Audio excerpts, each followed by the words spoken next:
Hello बच्चों, let's read the given question. The question says a parallel plate air capacitor has a capacitance C. When it is filled with dielectric constant 5, the percentage increase in the capacitance will be option A 400, option B 66.6%, option C 33.3%, option D 200%. इस question का जो की concept we need to understand is the concept of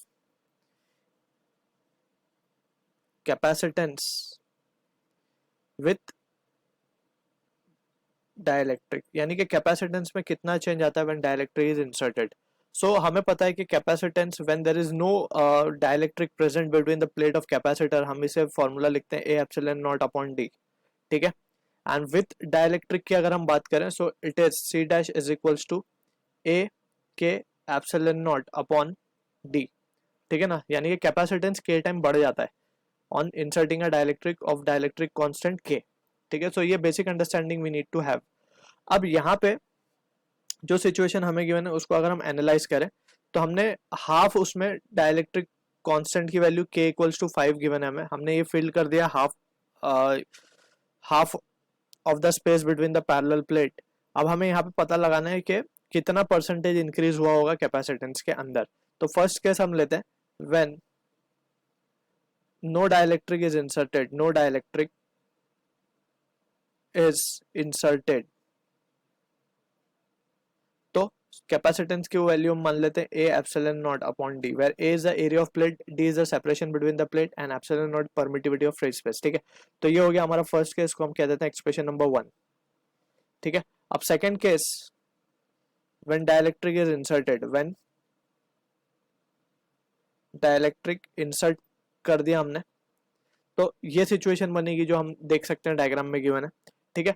अब हमें यहाँ पे एक shortcut ये याद रखना है कि जब कभी भी हम डायलैक्ट्रिक को फिल करेंगे तो डायलैक्ट्रिक बेसिकली अब ये दो कैपेसिटेंस की तरफ बन जाएंगे, एक तो ये और एक सेकंड विद डायलैक्ट्रिक. ठीक है. अब ये दोनों सीरीज में है या पैरेलल में वो हमें पता लगाना है.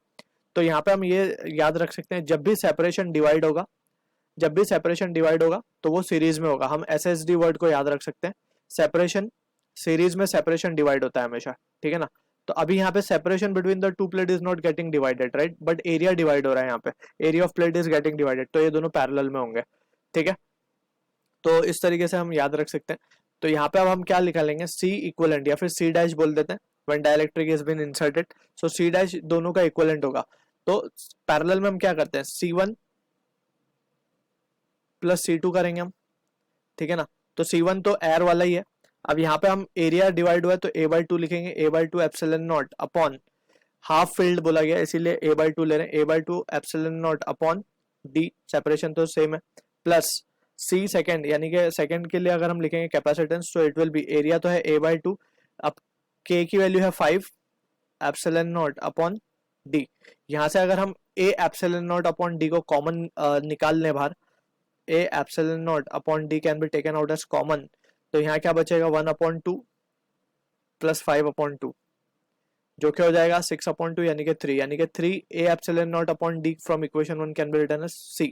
सो 3C आ जाएगा ये वैल्यू C इक्विवेलेंट का या C डैश का basically for the second case when dielectric half filled है.